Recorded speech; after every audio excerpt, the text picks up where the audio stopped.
저는 학사 에스라를 매우 좋아합니다.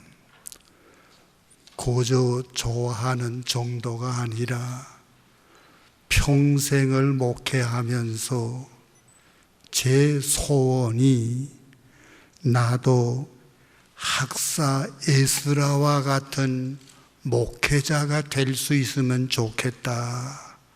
평생을 소원하고 살아왔습니다. 학사 에스라에게 대하여 본문을 우리에게 5가지를 보여줍니다. 첫째로 7장 6절에 이 에스라가 바벨론에서 올라왔으니 저는 이스라엘 하나님 여호와께서 주신 바 모세의 율법에 익숙한 학사였다.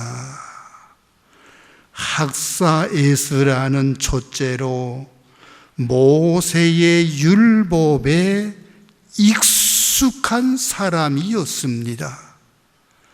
모세의 율법에 관한 한 처음부터 끝까지 환합니다. 어느 한 곳도 낯선 것이 없고 생소한 것이 없고, 모세의 율법이라고 하면은 처음부터 끝까지 환하게 익숙한 학사였습니다. 밑에 12절에 보면은 모든 왕의 왕 아닥사스다는 에스라에게 대하여 7절보다 한술 돋워서 말씀합니다. 6절에는 율법에 익숙한 학사라고 했더니 모든 왕의 왕 아닥사스다는 하늘의 하나님의 율법에 익숙 정도가 아니고 어떠하다고요? 어떠하다고요? 완전하다. 완전하다. 아닥사스다 왕은 어떠한 사람입니까? 모든 왕의 왕입니다.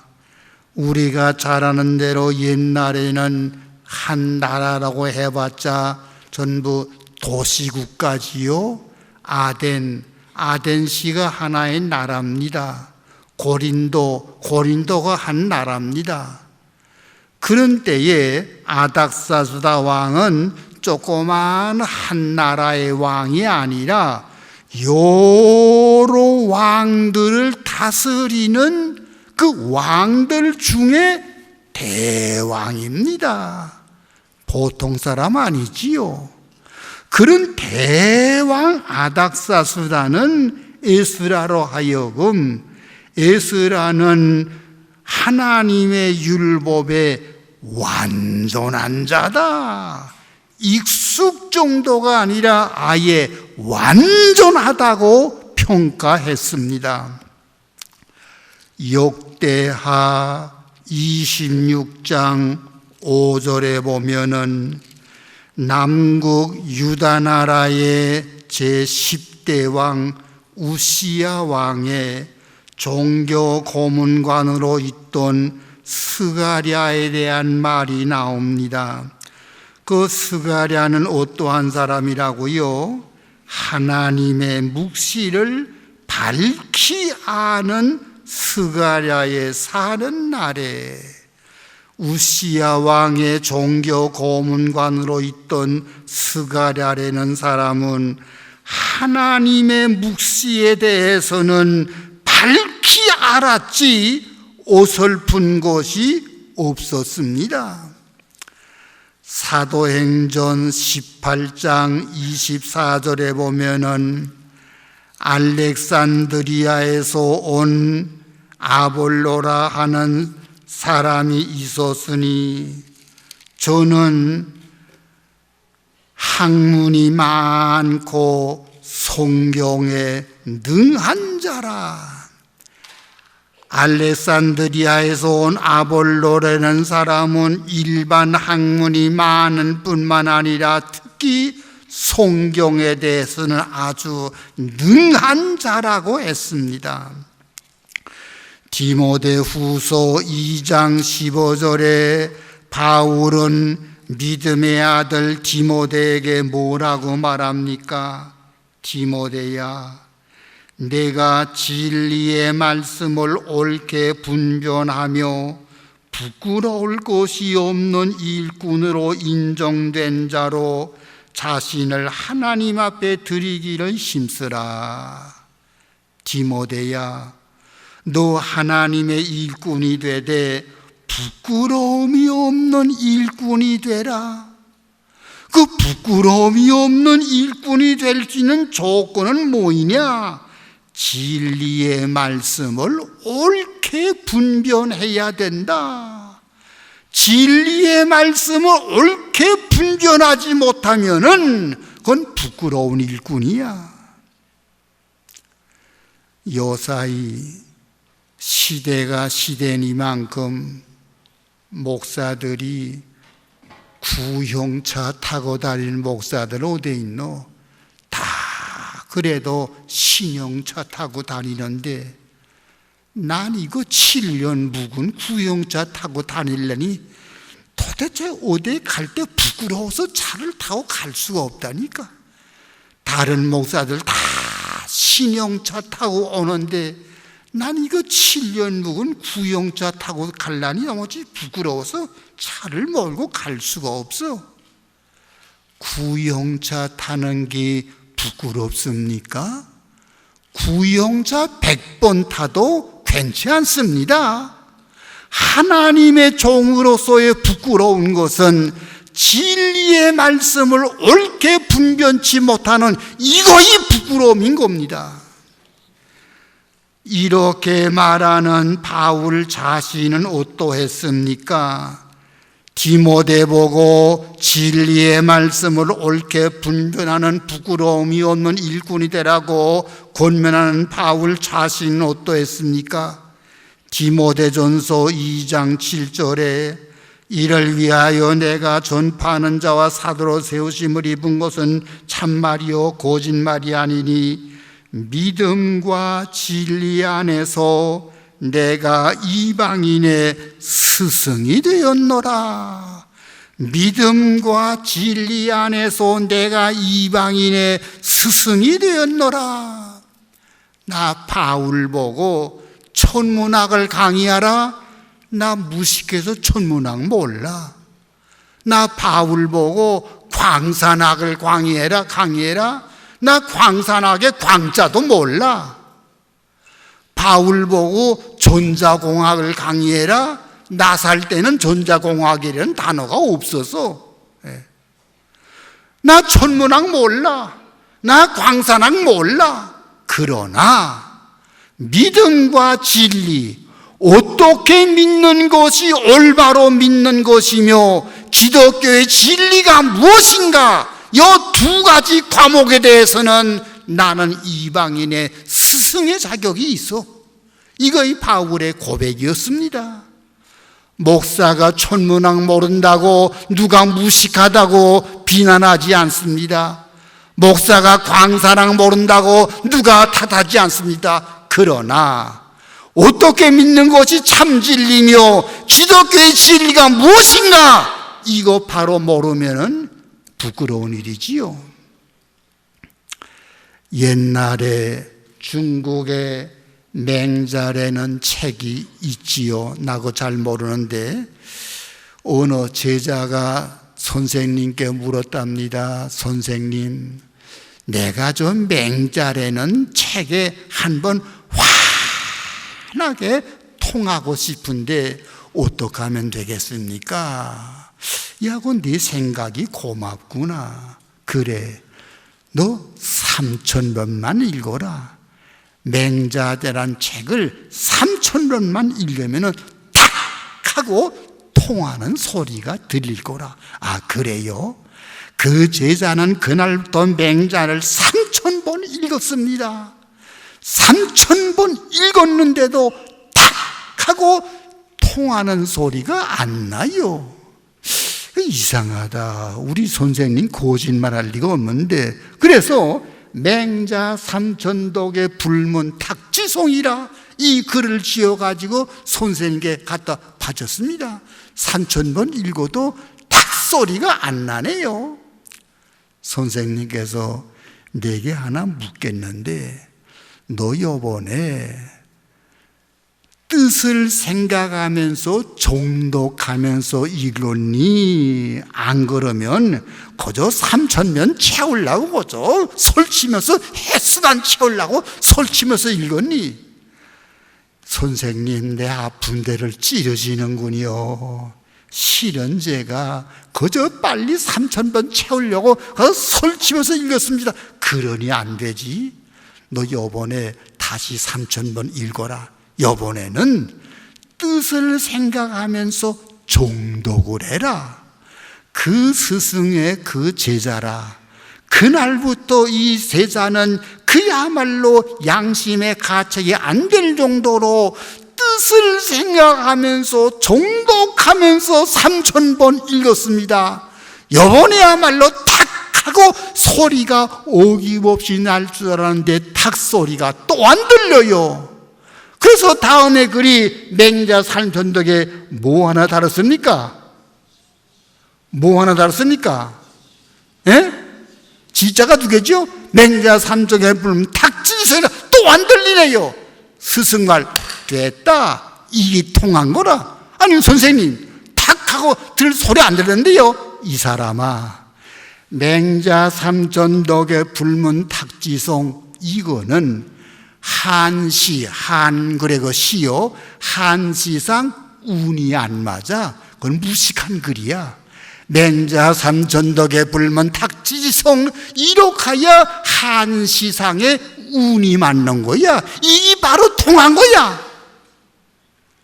그 제자가 갈지자 하나 돈 올 때에 문법적으로 연구해서 놓겠어? 문법 연구해서? 또 구문법을 연구해서? 아니지요. 맹자라는 책을 6000번 읽는 동안에 나도 모르게 화해버리고 만 겁니다. 이방 문학에서는 맹자라는 책도 6000번 읽으면서 나도 모르게 화해버리고 말았는데, 우리가 이 책에 대해서 띄엄띄엄 생소한 데가 있어가지고 되겠습니까? 여러분, 우리 한국교회에서 세칭 108이라는 단체가 있지요. 배경희 목사님 그 단체, 그 부산의 소부교회 백파 신학교가 있습니다. 그 백파 신학교에서는 신학교 졸업하는 조건이 학점이야 다 따곤 말았건 신학교 3년 5간에 구약 100번, 신약 100번 읽지 아니하면 졸업장 안 줍니다. 난 그 말 들을 때 나름대로 일리가 있다. 나름대로 일리가 있다. 구약 100번, 신약 100번 읽으면 무엇인가 될 거라. 우리 총회 신학교에 성경을 구약 100번, 신약 100번 읽기 위해서 우리 학교 오기 전에 먼저 백파교회 가가지고서 신약 100번, 구약 100번 읽고 우리 학교 온 학생 하나, 한 20년 전에 한 학생 있었습니다. 제가 옛날에 신학교에서 학생들에게 강의할 때 학생들에게 이 말을 했습니다. 내 성경 본문 지식이 어느 정도인가를 나 스스로 알아볼 수 있는 온도계가 있는데, 내가 여러분에게 그 온도계를 소개해 드릴 터이니까 이 온도계 가지고 평생토록 내 본문 지식의 성경 본문 지식이 어느 정도인가 이걸 재보십시오. 나는 7, 8세 때에 들은 말인데, 곰이란 놈이 겨울에 동면 생활에 들어가기 전에 그 미련한 것이 그래도 한번 내가 동면 생활에 가도 되나 안 되나 한번 알아본답니다. 맨날 동안 도토리를 따먹고 난 다음에 일부러 높은 언덕에 가서 한번 툭 떨어져 본대요. 떨어지니까 엉덩이가 아프거든. 왜요? 기름이 덜 쪘기 때문에. 하하, 아직도 정도 미달이구나. 그 다음에 맨날 동안 도토리를 또 열심히 따먹고 또 한번 떨어져 본답니다. 이제는 안 아파. 왜요? 기름이 두껍게 쪘거든. 이젠 됐다 하고서 안심하고 들어간답니다. 날씨를 재보는 온도계가 섭씨와 화씨가 있듯이 내 성경 본문 지식이 어느 정도인 것을 알아보는 온도계도 섭씨와 화씨 두 개가 있습니다. 하나는 내 옆에서 어느 사람이 신구약 성경 가운데서 어느 한 절을 읽을 때에 그 말씀이 아무 성경 몇 장에 있다 알아맞힐 수 있는가? 절수까지는 알아맞힐 수도 없고 필요도 없어. 장수면 돼. 태초에 하나님이 천지를 창조하시다 고야 알겠지. 하나님이 세상을 좀 사랑하사 고야 알겠지. 그와 같이 신구약 성경 어디에서 누가 한 절을 탁 읽어도 저 말씀은 이사야 59장에 있는 말씀, 저 말씀은 예레미야 41장에 있는 말씀 알아맞힐 수 있는가? 이거이 안 되거든. 어떻게? 도토리 뒀다 먹어. 도토리 정도 미달이야. 도토리 뒀다 먹어. 또 화씨, 이건 뭐냐? 이사야 38장? 가만히 있으라. 이사야 38장? 이사야 38장은 대개 이러고 이런 말이 있지. 그 자리에서 이사야 48장을 아웃라인 할 수 있느냐? 예레미야 19장. 가만, 예레미야 19장? 거기는 대략 이러고 이런 말이 있지. 아웃라인 할 수 있느냐? 창세기 1장은 되겠지. 마태복음 1장 되겠지. 그와 같이 신기하게 시편 48편, 시편 59편, 호세아 3장 어느 한 장 딱 찍을 때에 손자리에서 그 장의 내용을 아웃라인 할 수 있느냐? 이걸로 재봐라. 안 되거든 도토리 뒀다 먹어야지. 난 지금도 도토리 뒀다 먹고 있습니다. 여러분, 오늘 이 온도계로 평생토록 여러분의 성경 본문 지식이 어느 정도인가 섭씨와 화씨 이걸로 온도계를 재보시기 바랍니다. 둘째로 에스라 7장 10절. 에스라 7장 10절에는 에스라가 결심한 거 세 가지 있습니다. 그 결심한 세 가지 가운데 첫째가 뭡니까? 에스라가 여호와의 율법을 연구하기로 결심하였더라. 에스라가 모세의 율법에 익숙하고 모든 왕의 왕이 아닥사스다 왕까지라도 하나님의 율법의 완전한 자라는 이러한 평을 받을 때에 에스라가 어떠한 자세를 취했습니까? 그럼 이스라엘 백성 가운데 누구 하야 나만큼 성경 아는 사람이 있나? 그렇지. 그 아닥사스다 왕이 과연 대왕이야? 그 사람 볼 줄 아는데 날 보고 율법의 완전한 자라고 평하니 그 참 과연 대왕다운데 이제는 됐으니 이젠 하고 좀 쉬자 그랬습니까? 에스라는 그거이 아닙니다. 내가 이미 율법에 익숙한 자요 모든 왕의 왕인 대왕 아닥사스다 왕까지라도 에스라를 율법의 완전한 자로 평할지라도 에스라는 계속해서 율법을 연구하기로 결심하는 이것이 에스라의 둘째 번 자세입니다. 성경은 우리에게 보여주기를요, 이상하게 누구보다도 가장 지식을 요구하고 지식을 배워야 될 미련한 자는 배우는 데 흥미가 없어요. 그 이상합니다. 잠언 18장 2절에 미련한 자는 명철을 기뻐하지 아니하고, 누구보다도 명철을 기뻐해야 될 미련한 자가 명철을 기뻐하지 않아요. 반면에 이미 지혜 있는 자들은 더 지혜를 얻으려고 몸부림을 쳤더군요. 전도서 1장 16절에 솔로몬은 뭐라고 말합니까? 내가 마음 가운데 말하여 이르기를 내가 큰 지혜를, 이거는 지혜를 양쪽으로 말했지요. 작은 지혜가 아니라 큰 지혜요. 그 다음에 많이 얻었다, 이걸 지혜를 수적으로 말했지요.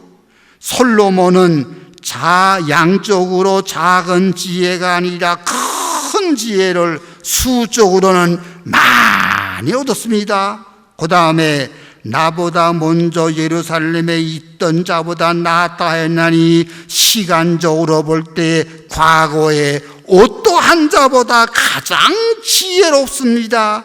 이것이 솔로몬의 지혜입니다. 솔로몬은 양쪽으로 볼 때 작은 지혜가 아니라 큰 지혜를 수적으로 볼 때 많이 얻었고, 시간적으로 볼 때 과거에 누구보다도 더 지혜로웠습니다. 그래서 솔로몬이 에헤메스 호리를 폈습니까?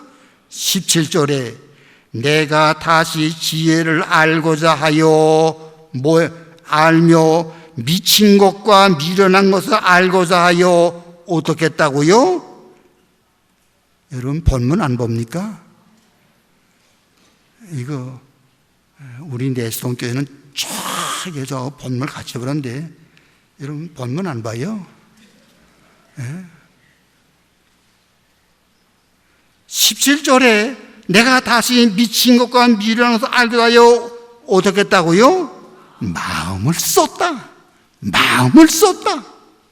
솔로몬은 이미 양쪽으로는 큰 지혜요, 수적으로는 많은 지혜요, 시간적으로는 과거에 누구보다도 지혜로웠지만은 다시 지혜를 얻으려고 마음을 쏟다고 했습니다. 전도서 8장 16절에 솔로몬은 뭐라고 말했습니까? 내가 마음을 다하여 지혜를 알고자 했다. 마음을 다하여 지혜를 알고자 했다. 잠언 15장 14절에 보면은 잠언 15장 14절에 명철한 자의 마음은 지식을 요구하고, 명철한 자의 마음은 지식을 요구한다고 해서요. 잠언 18장 15절에 보면은 명철한 자의 마음은 지식을 얻고, 왜 지식을 얻어요? 하반절에 지혜로운 자의 귀는 지식을 구하느니라. 이미 지혜로운 자는 더 지식을 구하여 지혜를 더 얻는다고 했습니다. 이것이 성경의 교훈이더군요.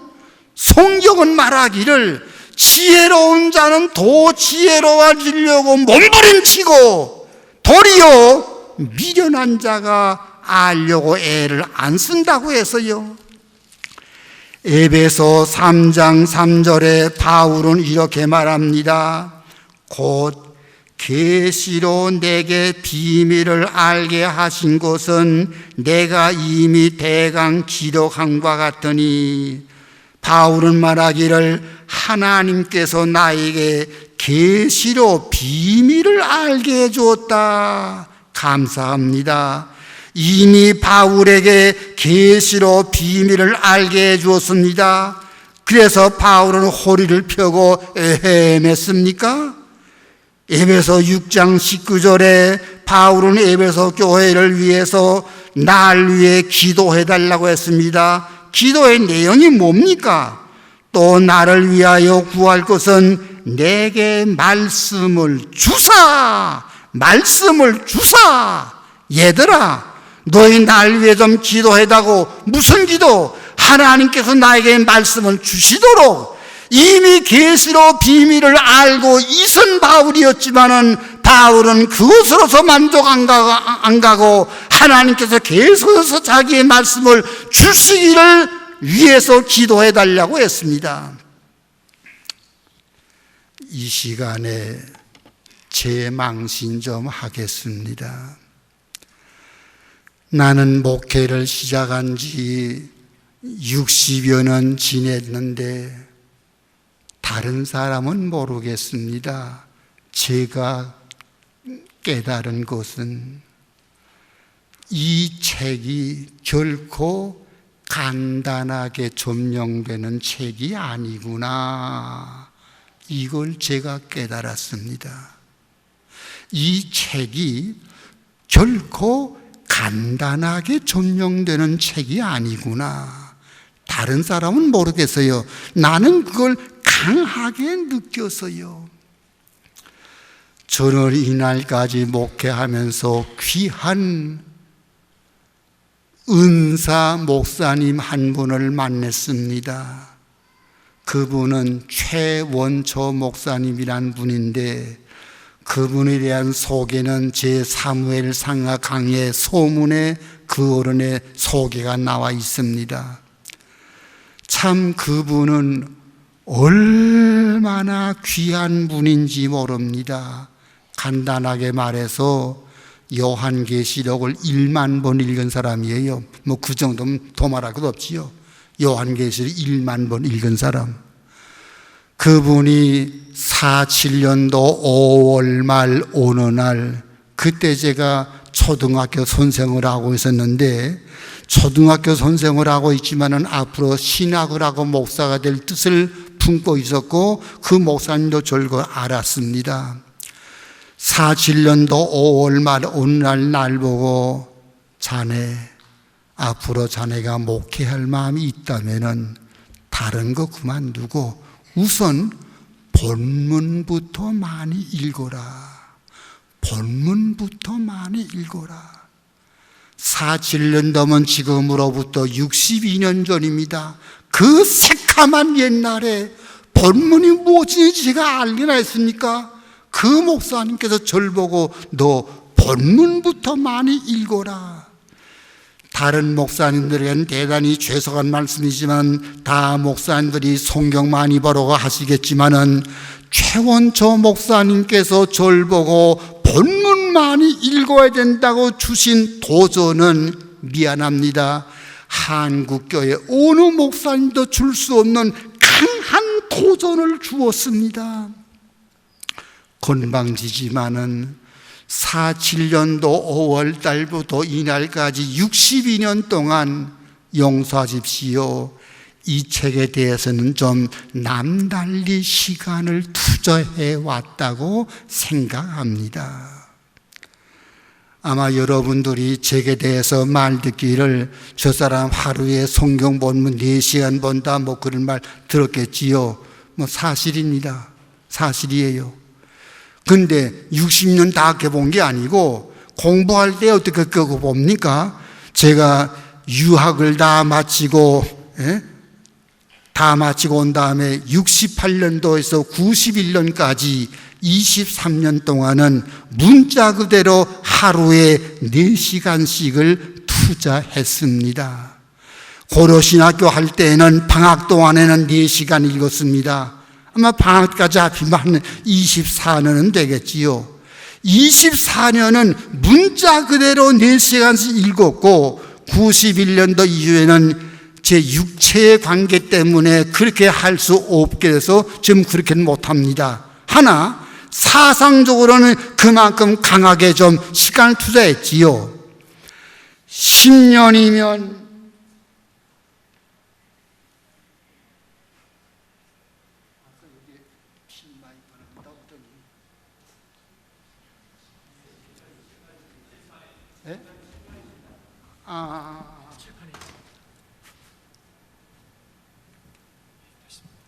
고맙습니다. 10년이면 강산이 변한다고 했으니 62년 쪼았으면은 뭐 좀 됐겠지요? 그런데 신구약 전체를 하나의 큰 태산에 비한다면은 문자대로 23년 동안 하고 4시간씩 투자했고 시간적으로 62년 투자했으니까 뭘 태산에 한 5분의 4나 뭐 4분의 3 정도 점령했겠지요? 그게 아니더군요. 지금 제가 성경을 깨달았다고 느껴지는 것은 신구약 성경 하나의 큰 태산에 비했다면은 태산의 한 모퉁이를 그저 손가락으로 까실까실 긁다 말은 이 정도밖에는 성경을 깨달았다고 느껴지지 않는 것이 제 고백입니다. 제가 이 말씀을 78년도에 신학교에서 강의할 때에 이 말했습니다. 78년도는 47년도에서부터 31년 지낸 때입니다.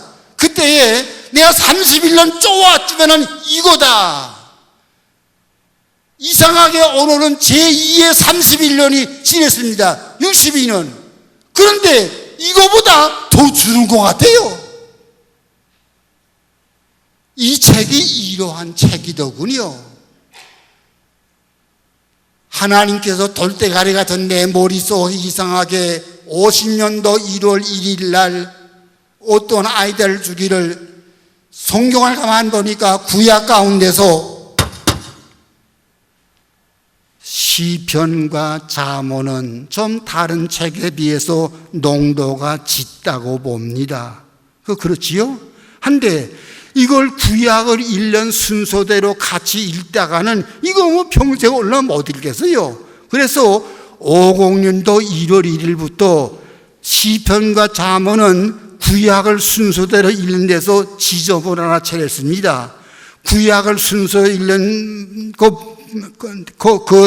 그거 말고 하루에 시편을 5편 하면 한 달에 한 번이지요. 잠언은 1장 한 달에 한 번이지요. 50년도 1월 1일부터 하루에 시편 5편, 잠언 1장 이거를 하면 한 달에 한 번씩 읽지요. 지난 7월 말까지 644번 읽었습니다. 시편과 잠언만 643번 읽어서요. 덕분에 시편은 환합니다. 내용이 어디에 무슨 거 있니? 자다께서 말을 해도 다 말합니다. 몇 편에 무슨 말 있는지 아는데 무슨 뜻인지는 모르겠어요. 이거 사람 죽을 일이에요. 무슨 뜻인지는 모르겠어요. 그나마 시편은 문맥이 있지요. 잠언은 문맥이 없으니까요. 잠언은 지금도 새까맣습니다. 이것이 이 책이더군요. 이렇게 하다가 얼마 전에 제가 시편 119편 96절을 보고 다소 좀 위안을 받았습니다.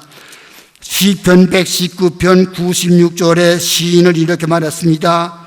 내가 보니 모든 완전한 것이 다 끝이 있어도 주의 계명은 심히 넓으니이다. 시인이 말하기를 무엇이 완전하다 하지만 다 살펴보니까 다 끝이 있더라. 그러나 하나님의 계명은 아무리 살펴봐도 끝이 없이 한없이 넓더라. 내가 이걸 보고서 그렇구나. 그러니까 시편을 그렇게 봐도 그렇구나. 그래서 그렇구나. 다소 위로가 됐습니다. 여러분, 내 망신인데 나는 이날까지 47년도에서 오늘날까지 62년 동안 용에 대해서는 남달리 좀 투자해왔다고 그러는데 오늘 바로 깨달은 것은 저꼴입니다. 우리 한문의 독소 100편에 의자통이란 말이 있어요. 독소 100편의 의자통이라. 또는 통자 대신에 그 견자가 아니고 현이라고 발음합니다. 독서 100편의 의자현이라. 아무리 어려운 책도 100번 읽으면은 뜻이 저절로 통한다. 이런 말에 대해서요, 샤쿠도쿠 이 오노즈그라 뜻, 이런 말에 그 말이 있습니다. 예. 한데 이 책에는 저 말이 안 통합니다. 다른 책에는 통하겠지요. 이 책에는 저 말이 안 통해요. 643번 읽어도 이게 뭐 모르겠어요. 에스라가 그렇기 때문에 율법에 익숙한 자요 완전한 자는 말을 들어가면서도 계속해서 연구하기를 힘을 썼던 겁니다. 제가 학교에 있을 때 학생들에게 종종 말했습니다. 여러분, 목사가 평생 곱사등이 면할 생각 두지 말아라. 곱사등이 면할 생각 두지 말아라. 곱사등이가 뭡니까? 책상에 앉아서 허리 굽히고 연구하는 거, 이거 곱사등이요. 목사가 허리 폈다가는 뒤로 벌렁 나가 넘어져. 평생 곱사등이 면할 생각 두지 말라는 이런 말을 종종 해왔습니다. 셋째로 에스라 7장 10절, 에스라가 두 번째 결심한 거 뭡니까? 율법에 연구하며 준행하며 율법의 규례를 이스라엘에게 가르치기로 결심했다. 여기에 준행하며 가르친다는 걸 같이 보겠습니다. 에스라는 하나님의 말씀을 연구만 한 것이 아니라 내가 연구한 말씀대로 행하며 가르치는 학사였습니다. 행하며 가르치는 학사. 마태 5장 19절에 예수님께서 이 말씀했지요. 누구든지 이를 행하며 가르치는 자는 천국에서 크다 일컬음을 받으리라. 고저 가르치는 것이 아니라 행하며 가르치는 자는 천국에서 크다 일컬음을 받겠다고 했습니다. 사도행전 1장 1절에 누가는 예수님의 1:1을 이렇게 말합니다. 데어빌러요, 내가 먼저 쓴 글에는 무슨 예수의 행하시며 가르치기를 시작하신부터, 예수님은 행하시면서 가르쳤지 행함이 없이 그저 가르치기만 하시는 분이 아니었습니다. 누가복음 24장 19절에 엠마오로 가던 제자가 뭐라고 말합니까? 나사렛 예수의 일이니 그는 하나님 앞과 모든 백성 앞에서 말과 일에 능하신 선지자였다. 예수님은 말과 일에 능한 선지자였다고 했습니다. 예수님의 제자들은 어떠했습니까? 마가복음 6장 30절에 보면은 사도들이 예수께 모여 자기들의 행한 것과 가르친 것을 낱낱이 고하니, 예수님의 제자들도 가르치기만 한 것이 아니라 행하면서 가르쳤다고 했습니다. 마태복음 23장 3절에 예수님께서는 바리새인들의 잘못을 뭐라고 말합니까?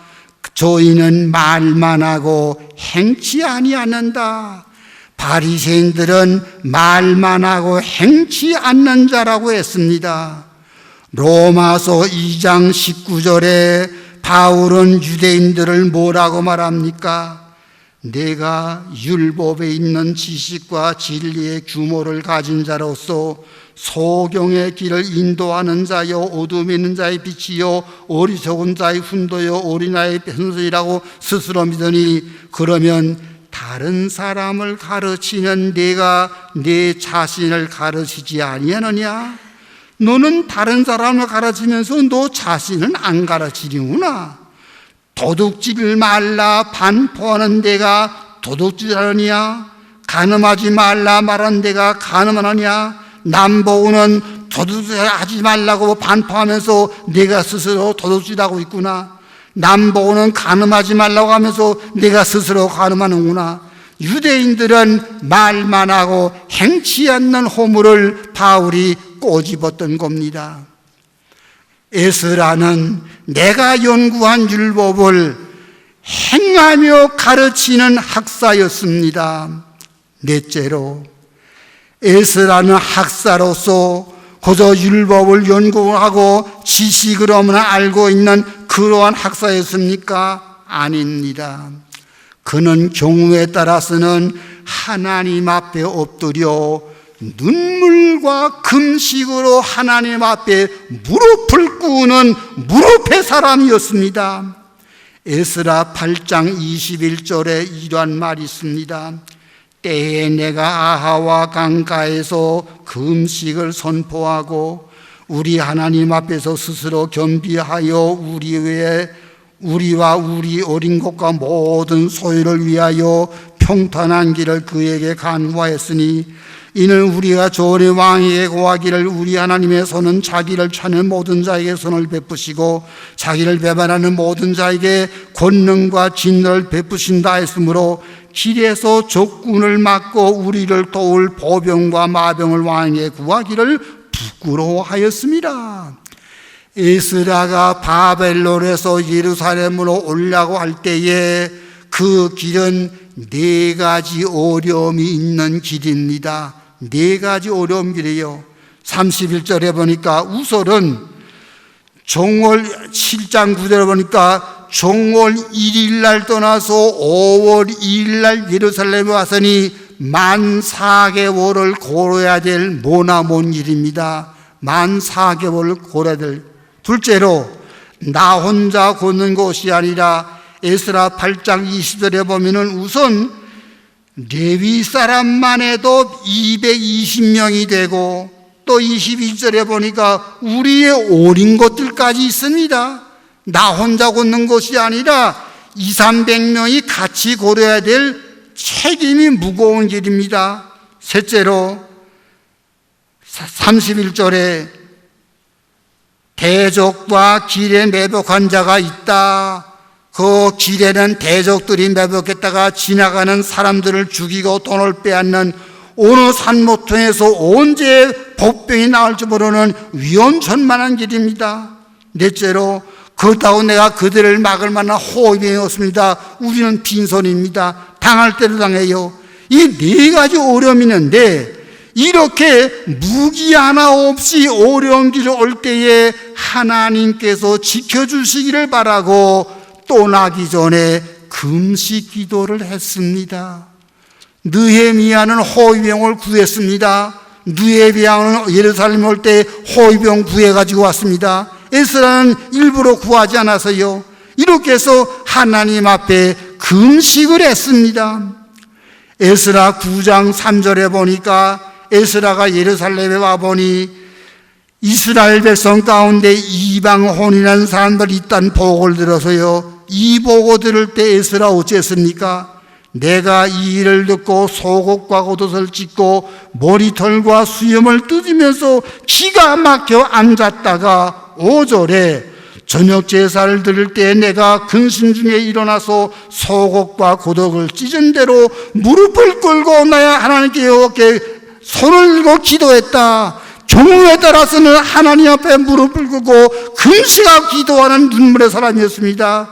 10장 1절에 에스라가 하나님의 전 앞에 엎드리며 울며 기도했다. 죄를 자복했다.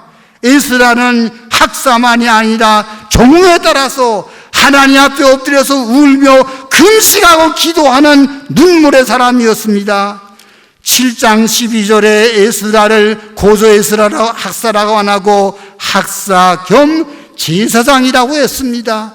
제사장이 뭡니까? 우리 조지 신학에서 하나님 앞에서 백성들을 대신해서 나서는 사람이 제사장 아닙니까?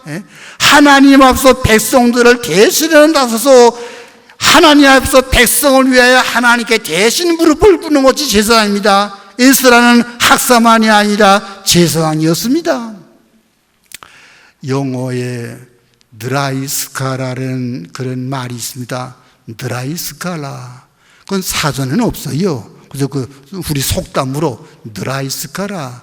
메마른 학자라. 신학교 교수님들이 지식은 많아요. 근데 부흥사 같은 뜨거움이 있습니까? 그건 요구할 수 없지요. 그래서 지식은 많지만은 그 뜨거움이 없다고 해서 느라이스칼라, 그러면 나쁜 말도 아니에요. 신학교 교수가 어떻게 부흥사 일을 합니까? 에스라는 학만 아는 느라이스칼라가 아니었습니다. 경우에 따라서 하나님 앞에 엎드려 눈물과 금식으로 기도하는 눈물과 기도의 사람이었습니다. 다섯째로, 그는 기도만 했습니까? 그의 기도에 하나님의 응답이 있었습니다. 아까 8장 21절과 22절에 그 하나님께 기도했더니 23절에 뭐라고 말합니까? 그러므로 우리가 이를 위하여 금식하며 우리 하나님께 간구했더니 그 응답하심을 얻었느니라. 에스라의 기도에 하나님의 응답하심이 있었습니다. 8장 31절에 아까 말한 대로 에스라가 바벨론에서 예루살렘에 오는 길에 4가지 어려움이 있었지만은 그야말로 소설같이 무사하게 온 것은 뭡니까? 하나님의 선한 손에 도우심이 있었다. 에스라의 기도에는 하나님의 선한 손에 도우심이 있었습니다. 학사 에스라는 5가지 특색을 가지고 있었습니다. 첫째로, 하나님의 율법에 익숙하고 완전한 자, 그러면서도 연구하기를 결심한 사람. 내가 연구만 한 것이 아니라 나부터 먼저 행하며 가르치는 사람. 지식만 들어있는 드라이스카라가 아니라 경우에 따라 하나님 앞에서 엎드려 금식과 눈물로 기도하는 눈물의 사람, 무릎의 사람이었습니다. 다섯째로, 그의 기도에는 당당하게 하나님의 기적적인 응답이 있었습니다. 못난 이 사람이 평생을 목회하면서 내 목회에 늘 소망이, 나도 학사 에스라와 같은 목회자가 될 수 있었으면 이렇게 해왔던 것처럼, 오늘 이제 이 자리에 앉아 계신 여러 동역자님들께서 21세기에 학사 에스라와 같은 목회자가 될 수 있기를 바랍니다. 기도하십시다. 이 자리에 앉아있는 주의 종님들 다 21세기에 에스라와 같은 목회자가 되게 하옵소서. 예수님의 이름으로 기도하옵나이다.